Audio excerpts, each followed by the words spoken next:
سرما خوردم، باید اینجوری این سگ بپوشونم خودم. آقا امروز برنامه‌های زیادی داریم طبق معمول.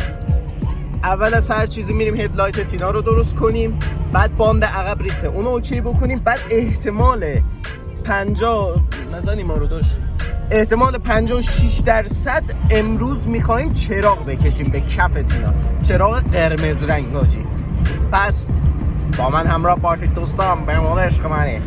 آقا من هدلایت رو میخواستم ببرم پیش آقا ناصر داشتم، ولی خب اول اومدم اینجا پیش محمد، همین جایی که کارواش هست، گفتش که داشت من خودم رشتم چراغه سر در میارم، هدلایت ها رو قراره این ببنده و به کف تینا هم میخوایم چراغ بکشیم، اونم قراره اوکی بکنیم. اما فعلا اولویت اولین کاری که میکنیم اینه بریم باندش رو درست کنیم. باندش داره اعصابمو خورد میکنه، نمیتونم آهنگای گنگ باز کنم. اینجوری بریم سریع اونو حل بکنیم، ببینیم داستان از چه قراره.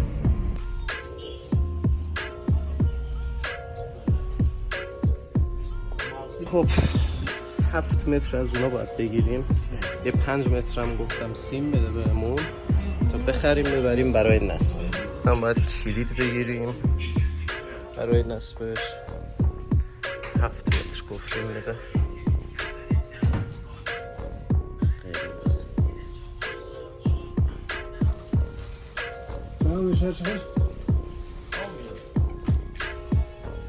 İç sef 98.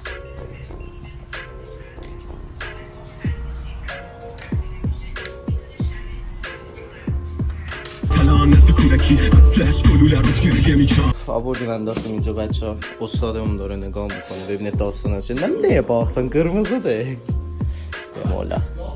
بعدم رسیدم اینجا، محمد تازه یادش افتاده که باید لنت بگیرم، چسب MDF بگیرم و وارنیش بگیرم. حالا وارنیش شاید بگین بپرسین که چیه، منم نمیدونم چیه. چسب MDF 80، وارنیش 27 و لحیم 25. بریم. خب آقا ما رسیدیم پیش استا محمد،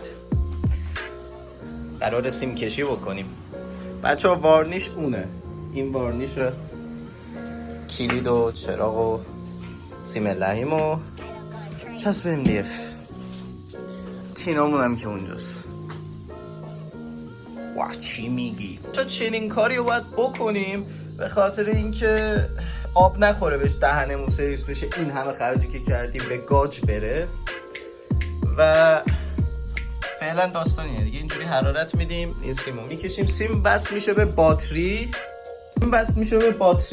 بعد قسمت دومش میاد کشیده میشه به این کلید، این کلید هم وصل میشه تقریبا سمت چراغا و وقتی که روشن میکنیم روشن میشه، وقتی که میبندیم خاموش میشه. اطلاعات فوق سریه، اینا رو هر کسی نمیگه بهتون. این داستان لحیم کاریه، این قضایا. اونم هست، اون کلیده دیگه، اون باید حتما باشه تا بدون داستان چیه. این چیزی رو باید اندازه بگیریم از اون قسمت تا اینجا. دوشر ها. آها میریم پایین. چنین چیزی فقط تو عجه. اینجا رو میزنیم، از اینجا میره به کنار یا فرق میکنن؟ اینجا رو که کامل زدیم به کنار کشیده میشه که بره به سمت درا یا چه جوری؟ یه توضیح میدی؟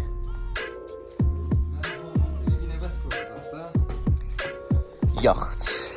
بچه ها ترجمه میگه که کلا نمش به هم وصل میشه، فارسی بلد نیست. خیر فالوورام همش از ارمیه نیست که گاتیشیقه چیزه در هم بر همه.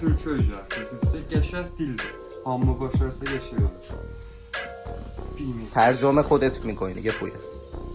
1 متر رو اندازه گیری کردیم، از اینجا باید یه برش بزنیم بهش اینجوری. الان 1 متره، این میاد به قسمت جلویی تینا و میریم برای اندازه گیری درای دیگه. بچه ها داره میگه این با باتری روشن میشه. 12 ولت کار میکنه، نه اینکه 220. اگه بزنیم اونجا پات دار میترکه. آتیش باریکلا، لیتس گو. واه داداشم تیتمکش عشق منه. ماشین خاموش ده.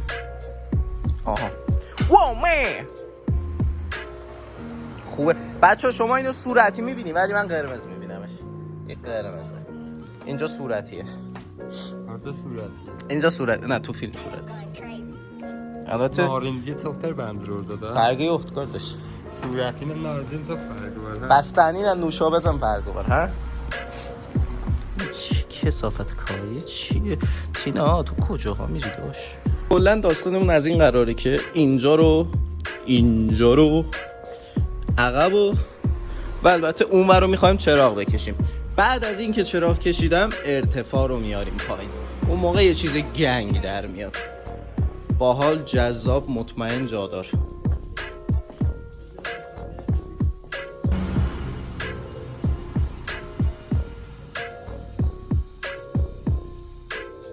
یه توضیح میدید چرا اینجوری میکنی؟ روغن لحم سطح کار təmizlik. فارسی ده من 2 saat جره burada ترجمه eləyəm. Yazırsan təlaşın söhbətə görə. میگه که سطح کار رو یه کارایی میکنه. سطح کار رو تمیز میکنه. باعث میشه لحم خوب بچسبه به قطعه. فهمیدین دیگه؟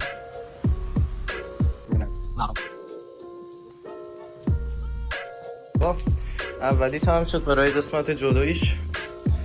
الان باید اینو اوکی بکنیم. بعد این مقدار سیممون مونده برای 2 طرف. مجموعاً 1 متر لازمه برای هر طرف و این 3 متر. احتمالا با 1 متر اضافی که مونده رو باندای حرکتی بزنیم. اما فعلا اول باید این تمام بشه، درست اندازه گیری بشه، ببینیم که چقدر لازمه و چیکارا باید انجام بدیم تا تمام بشیم. هوا هم بارونی، امیدوارم که مشکلی پیش نیاد. خودم قرمز خریدم که با چراغ ست بشه. می‌خواستم بنفشم بگیرم ولی خب بنفش می‌گرفتم بیشتر شبیه رنگین کمان می‌شد. فکر کن یه جاش قرمز باشه یه جاش بنفش باشه. گفتم چرت در میاد. آقا داش محمد رو دادیم رفت پایین، ماشینو کشیدیم جلو، گفتش کردیم اون پایین و اینجوری نگاه بندازیم بهش داره از این پایین چیکار میکنه. اینجا رو داره تمیز میکنه که اینو نصب بکنه. قسمت جلویشو نصب کردیم تموم شد. باید سیم کشی بکنیم.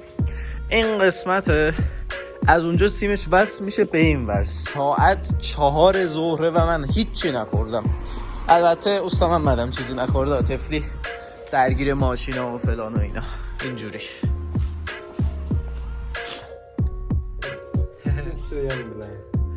اینجوری میاد این قسمت ها وصل میشه. البته اون برش اون بر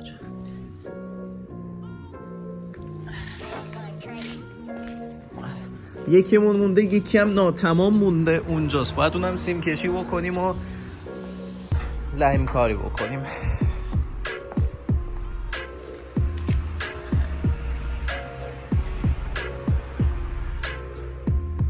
آقا اون بر رو نصب کردیم. الان نوبت این بره. کجایی ماما؟ سلام. این برم باید نصب بکنیم. بعد عقبش هم باید نصب بکنیم. فقط باید یه سوال دارم ازت استا محمد. الان اینا چجوری به هم دیگه میچسبن؟ سیم کشی غیر اصولی. اگه گرر استاد sen de bilesen onu aydın ben de. ترجمه با خودت پویا. سیم اینجاست. این سیممونه. الان از این برم میاد وصل میشه به اون جلو.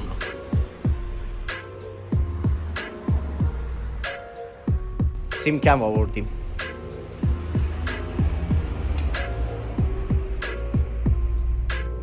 شد چنین چیزی در اومد. البته هنوز عقبش بوندونم فردا که میکنیم. از کنارش